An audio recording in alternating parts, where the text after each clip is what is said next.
This is The Bottom Line. The Bottom Line on 938 Live. Manulife Asset Management says there's strong demand in Asian fixed income, especially corporate bonds and interest rate related products. It manages $54 billion in Asian fixed income assets last year, an increase of around 3.5 times from 5 years ago. 938 Live's Travis Teo spoke to its Senior Managing Director for Asian Fixed Income, Endre Pedersen. Institutional investors, they do tend to take somewhat of a longer view, and for them they have already realized investments into Asian fixed income, they do not have enough. They might have enough global exposure when it comes to fixed income, but they do not have enough in Asia.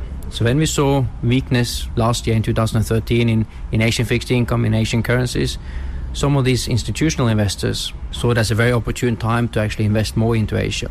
So going forward, why are you positive on fixed income for Asia especially? It's very much three reasons. We're looking at interest rates we can find in Asian fixed income compared to developed markets. They are significantly higher, so you're getting greater income. We're looking at Asian currencies. They are still significantly undervalued compared to developed market currencies. We see at the decade-long trend where Asian currencies are strengthening relative to US dollars, to euros, and to sterling. And the last one, the part of the market we do like the most currently, is the Asian corporate credit side. For corporate credits in general, you always get paid more than you do on sovereign rates. But for Asian credits, you get a significantly higher premium than you can find even in the US or the European corporate credit market. And that is for the same type of risk you're taking, you're being far better rewarded. But isn't there a risk because they might default? And as we have seen in China, that there is this credit risk as well. So what do you think? Well, when it comes to making sure that you're not on a receiving end of defaulting companies, we have a very stringent approach. We have one of the largest credit research team in Asia. So making sure who you're investing with and what they're planning to spend the money that you're lending to them on. At the same time, we're also making sure that we take very small portions in each individual company.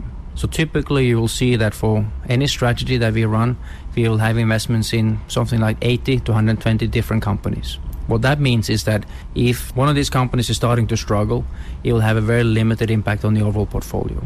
If I delve a little bit deeper into the currencies market, which currencies are you more bullish on, more positive about? We are being very selective as to which markets. So from the beginning of this year, and it still stands, the three markets that have been standing out for us has been Indonesia, Australia, and China. Why is that so? Well, if you take Australia, it's a currency that was trading at levels relative to US dollars around 107 and going into 2013. Back then it was significantly overvalued. It sold off significantly. It was trading below 90 cents to the dollar. It's an economy which is still doing well, and to some extent people were exaggerating the sell-off. We felt that a fair value is probably somewhere in the mid to high 90s. For Indonesia, the largest factor in 2013 were the flows from investors, switching out of equity and switching out of Indonesian fixed income. And again, it was a currency that is cheaping up too quickly. We expect that currency to be more balanced and hold its value throughout 2014. For RMB, it's clearly they're allowing it to trade more freely. They widen the trading band, and it has seen a little bit of a sell-off in the first few months of 2014, but we actually expect that trend to reverse. So the levels it is sitting on today, we expect it to be stronger by the end of the year.